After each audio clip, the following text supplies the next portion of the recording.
Hi friends, എല്ലാവർക്കും ഒരിക്കൽ കൂടി ബിഗ് ബോസിൻ്റെ ഏറ്റവും പുതിയ കൂട്ടി റിസൾട്ടിലേക്ക് സ്വാഗതം. അപ്പോൾ ഏറ്റവും ഇപ്പോൾ മുന്നിൽ അഭിഷേകം തള്ളിമറിച്ച് ഏറ്റവും മുന്നിലേക്ക് ജാസ്മിൻ കടന്നുണ്ട്. 2,35,295 വോട്ടുകളുടെ ജാസ്മിൻ ഒന്നാമത്, അഭിഷേക് രണ്ടാം സ്ഥാനത്തേക്ക് പിന്തള്ളപ്പെട്ടു. 2,26,528 വോട്ടുകളാണ് അഭിഷേകിൻ്റെ സ്വന്തം.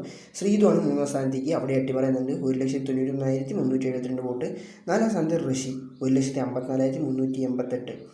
അഞ്ചാം സ്ഥാനത്തേക്ക് സായി പിന്തള്ളപ്പെട്ടു. സായി മൂന്നാം സ്ഥാനത്ത് ഉണ്ടായിരുന്ന ആളാണ്. ഇപ്പോൾ 1,48,399 വോട്ടേ ഉള്ളൂ. ആറാം സ്ഥാനത്തേക്ക് നോറ 1,32,975. ഏറ്റവും ഒടുവിൽ നിൽക്കുന്നത് നന്ദനയാണ്. നന്ദന 1,26,228. അപ്പോൾ നിങ്ങളുടെ അഭിപ്രായം കമൻറ്റ് ചെയ്യുക. നിങ്ങൾ ആർക്കാണ് വോട്ട് ചെയ്ത്, ആര് പുറത്ത് പോകണമെന്നാണ് നിങ്ങൾ ആഗ്രഹിക്കുന്നത്, അങ്ങനെ തുടങ്ങിയ എല്ലാ കാര്യങ്ങളും കമൻറ്റ് ചെയ്യുക. അപ്പോൾ അതേപോലെ വോട്ട് ചെയ്യുന്ന എല്ലാ വീഡിയോസ് ഈ ചാനലിൽ വരും. നിങ്ങൾ ഉറപ്പായും സബ്സ്ക്രൈബ് ചെയ്ത് നിങ്ങളുടെ അഭിപ്രായം കമൻറ്റ് ചെയ്താൽ മാത്രം മതി. കൂടുതൽ വീഡിയോസ് വരും, വഴിയെ വരുന്നുകൊണ്ടിരിക്കും. ഇത് 3 മണി വരെയുള്ള വോട്ടിംഗ് റിസൾട്ട് ആയിരുന്നു. ടിക്കറ്റ് ഫിനാണ് ഇപ്പോൾ നടന്നുകൊണ്ടിരിക്കുകയാണ്. മറ്റേ ജഗ് ബാലൻസ് ചെയ്തുകൊണ്ട് നിൽക്കുന്ന ടാസ്ക് ഇപ്പോൾ നടന്നുകൊണ്ടിരിക്കുകയാണ്. അപ്പോൾ കാണാത്തവർക്ക് ലൈവ് വേണമെന്നുണ്ടെങ്കിൽ നിങ്ങൾ താഴെ വീഡിയോയുടെ അടിയിൽ ലൈവ് എന്നൊരു കമൻറ്റ്, ലൈവ് ലിങ്ക് എന്നൊരു കമൻറ്റ് ചെയ്ത് കഴിഞ്ഞാൽ നമ്മൾ ഇപ്പോൾ തന്നെ ലൈവ് ലിങ്ക് നിങ്ങൾക്ക് ഷെയർ ചെയ്ത് തരുന്നതിന്. അപ്പോൾ എല്ലാവരും സബ്സ്ക്രൈബ് ചെയ്ത് കമൻറ്റ് ചെയ്ത് ലൈക്ക് ചെയ്യുക, ഷെയർ ചെയ്യുക, കൂടുതൽ പേരിലേക്ക് എത്തിക്കുക. Thank you.